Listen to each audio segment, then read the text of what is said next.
Now, you can't fail to have seen the news reports recently that the police service in Scotland, Police Scotland, is planning to continue investigations into alleged offences by the former First Minister and the late Alex Salmond.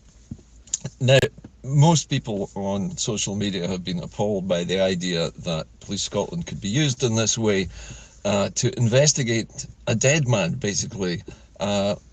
They just can't seem to leave Alex Salmond alone. Even in death, he's not exempt from their attempted smears. Now, what's become interesting from this whole sordid tale is the fact that under Scottish law, and even the Procurator Fiscal Service and the Crown Office in Scotland has a rule which says that they will not ever prosecute a dead person, simply because they cannot bring any of these allegations to trial, no matter how much proof or lack of proof there might be, and I suspect there is probably no proof of any of this. So the reasons behind this seem pretty obvious to most of us, and that is to try to continue to undermine the reputation of the former First Minister. Now, it's been suggested by one or two people online that GCHQ, which is obviously the security hub of the United Kingdom, is behind this attempt to continue this investigation. And I had pointed out that the Chief of Police in Scotland, for I think it's the third time, has been appointed from outside of Scotland. Another former English police chief has been parachuted in to lead the Scottish police. And under her direction, presumably, this investigation is supposedly going to continue. But it can't, and it can't result in any criminal trial. So what's really the point behind this is obviously just to continue the smear attempts and to keep Alex Salmond's name in the papers, in the press, and to keep the allegations coming. Now, this is obviously an old style British media tactic to undermine anybody who they see as a threat to the sanctity of the United Kingdom, to the integrity of the UK. And it certainly is the secret services, such as MI5, who are normally tasked with looking for people who pose a threat to the integrity of the United Kingdom and doing something about it. Usually that entails placing people in civil service positions next to or near to people who wield power, and those people who they see as a threat to the United Kingdom, in an effort to undermine them. And that is exactly what happened to Mr. Salmond when allegations were made about him, and those allegations were leaked to the press by a certain civil servant. Now, not mentioning any names here, we all know this story. But this marks a low point even for the UK in their skullduggery and their attempts to try and paint our former First Minister as some kind of sex pest, which he definitely wasn't, and he's been acquitted on all charges in a court with a female judge and a predominantly female jury. So I think we can safely say that that is a non-starter. So this is obviously a last roll of the dice to try and extend the period of the smear as long as possible. But what comes after that is probably even more worrying, because if the UK government is anything like other parts of the world, the next step in this process of undermining people, either dead or alive, is deepfakes. Now, I had the good fortune, I was involved in a book launch over the weekend with a small publishing company called Sparsile, which is a Glasgow-based publisher. We're publishing a new book by a new author, and the new author comes from Holland. Well, actually, tell a lie. She comes from Maastricht, which is in Belgium, but she is Dutch, and she writes in English. She's an English professor at the University of Maastricht. And her book is about deep fakes. It's called Fake Fish. And it looks at the consequences of, in this case, an accidental leak of a deepfake video which discredited a university lecturer, and the results of that and the chaos that ensued as a result of it. Now, it's an interesting and timely book, and it got me thinking about the next steps that the United Kingdom might be wanting to take if it is going to try to continue to try to undermine Scottish attempts at independence. Deepfakes are already there. They are where images, sounds, facial recognition is used as well to take an innocent piece of footage of a former or present politician and to manipulate it so that they say or do something which is completely out of character and which would completely undermine their reputation. It's not beyond the wit of the United Kingdom to do this right at this moment, and I would expect at some stage people acting on behalf of the UK will try this, either with our current political leadership or certain figures within parties and organisations which are pro-independence in an effort to discredit them. Now, sometimes this is the interesting thing about social media and the media in general. There are two types, not just of deep fakes, but of information that goes out over the internet. Once it's out there, it gets everywhere and goes viral. Once that happens, it's escaped and you can't stick the genie back in the bottle. What I'm talking about here are two things: misinformation and disinformation. And you might be wondering, well, what the heck is the difference between the two? Misinformation, if you take the first three letters of that word, mis, means a mistake. Somebody has made a gaffe, said the wrong thing, spelt something wrongly, missed a mistake in something they've printed, and it has, because of that, it has changed meaning and perhaps means the opposite of what it was intended to mean. And I can attest to this. Happened to me recently, where I made a post, realized that I had mistakenly left out a whole raft of female activists from my initial post. And when I tried to fix this by saying I hadn't deliberately gone out of my way to do this, I missed a spelling mistake, and the actual post said that I had deliberately set out to exclude women from this list.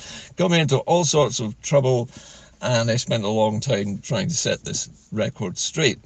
The reason I mention this, and the reason I mention my own experience in this, is it occurred to me that there is a weapon that we can use against deep fakes and disinformation.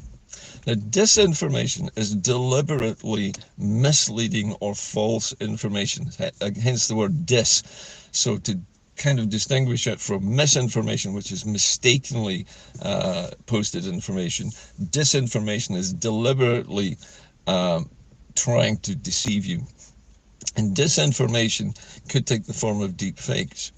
Now, for those of you worried about how you could tell the difference, there's something which human beings have, which machine intelligences and AI does not have, and that is a sense of cognitive dissonance. Now, that is where everything that you know about a person and their personality from your experience, lived experience over months, years, or interacting with that person, tells you that whatever this piece of disinformation or fake news, deep fake news is saying is jarringly wrong. It goes completely against your experience of that person. And that dissonance can be used as a weapon, because when you see a deep fake of somebody that you've respected for many years, who's perhaps your political leader, the leader of an organization, somebody you respect, and they come out with something which is diametrically opposed to their normal character, you can tell straight away. And using that dissonance, first of all, alerts you to the fact that the information is fake, or that it's a mistake, because when it's something out of character and it's inexplicably a complete reversal of that person's normal position, something is wrong. Either they have made a mistake or somebody has faked it. Either way, trust your instincts, because your instinct of detecting dissonance in somebody's personal character when it's presented to you on TV is actually surprisingly good, and you can normally trust your first instincts. And I mention this because we are entering a period, a post-truth period. Now, this is a term which has been used by political philosophers, people like Vlad Vexler, who's pretty famous online as a political philosopher. And he explains how to tell the difference between deep fakery and reality. And also, he's been warning for a while that since the advent of Trumpism and the resurgence of it recently in America, and previous times when Boris Johnson became Prime Minister in the UK, that there is a great deal of disinformation being put out there, and there is a lot of distrust being generated by people like Mr. Trump, who's designed his entire campaign around making people believe that the democratic system is cheating him, and that no matter what the result is and how badly he loses, it's because the system is corrupt and that people are cheating. Now, once you do that, and once you manage to achieve that level of distrust and have people doubting their own institutions, then the pillars of democracy start to crumble, and that plays into the hands of dictatorships like Kim Jong-un or well, any dictator you can think of, Vladimir Putin perhaps. But these are the kinds of things which totalitarian dictatorships are trying to stir up, and we know they're trying to stir them up, and they've interfered in elections before, and they interfered in the referendum in 2014 in a different way. But the United Kingdom invited all sorts of people from all sorts of countries, main leaders of big countries, to stick their oar in the water during the independence referendum. The most famous one, I think, was Barack Obama, because David Cameron asked him to say something negative about Scotland's independence, and he did that very obligingly for David Cameron. So there are powerful forces at play when decision making is about to be exercised by the public. However, I think now the United Kingdom is beginning to see that it's run out of conventional dirty tricks. It can no longer just rely on its state media apparatus, the BBC, to load Scottish news with negativity and to blitzkrieg Scottish television viewers with bad news about their government, their country, their ferries, their infrastructure, their oil's running out, etc., etc., etc., until we are overloaded with negativity and don't believe we can do anything. That has plainly backfired now. And there have been, in fact, I saw a poll today which showed that when you break down the results of the 2014 referendum into where people originated in Scotland, in other words, those who were born in Scotland, those who were born outside the UK, and those who were born in the United Kingdom, the rest of the United Kingdom, but migrated into Scotland, that if you take all of the Scottish-born voters, there was actually a majority for independence of almost 53% in that particular demographic, whereas the Europeans and people who've come into Scotland from outside voted about 40, well, it was quite a bit, actually more than 50%. I think it was like 57% against independence. And of course, those who'd come from England and had settled in Scotland voted 72% against independence. So where people come from and the attitudes they bring with them are important when it comes to democracy. But having said that, I think the BBC is now, as I said, run out of dirty tricks. The British government has run out of dirty tricks. And this last effort to try and instigate an investigation into a dead First Minister, even though he was acquitted on 12 charges which they attempted to bring against him previously, is an indication of how desperate they've become. And the next step, I would predict, will be deep fakes. And deep fakes can have a massively damaging effect on the confidence of people in their own government, in their own institutions, in their own democracies. And therefore, we have to spot them and call them out. And that's why I made this program today, to alert you to the fact that this is likely going to happen. And if you see it, call it out. If it looks dissonant, if it seems jarringly against the character of the person being portrayed, the likelihood is that it's either a deep fake, a mistake, or deliberate disinformation.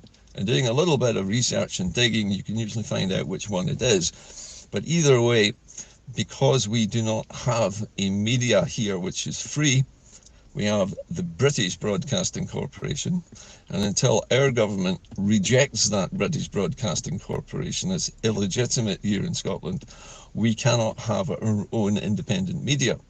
There are people trying to do that and set up our own independent media at the moment, but it can only exist on places like this, on YouTube just now. And until that changes, we're always going to be fighting a battle against disinformation, fake news, deepfake videos, and other dirty tricks. So just a heads up to all of us out there who are still fighting for independence, that this is probably going to be the next step in the information arms race against us, the people of Scotland. Anyway, that is it from me today. It's worth pointing out, incidentally, that, as you probably remember, tomorrow is November the 5th, Guy Fawkes Night. Guy Fawkes Night, although we celebrate it with fireworks and bonfires, most people in Scotland don't understand the historical significance of it at all. It was an attempt to remove an English king and his parliament from a building in London in an act of what would have been extreme terrorism back in those days. But we're celebrating something which actually didn't benefit Scotland in any way at all.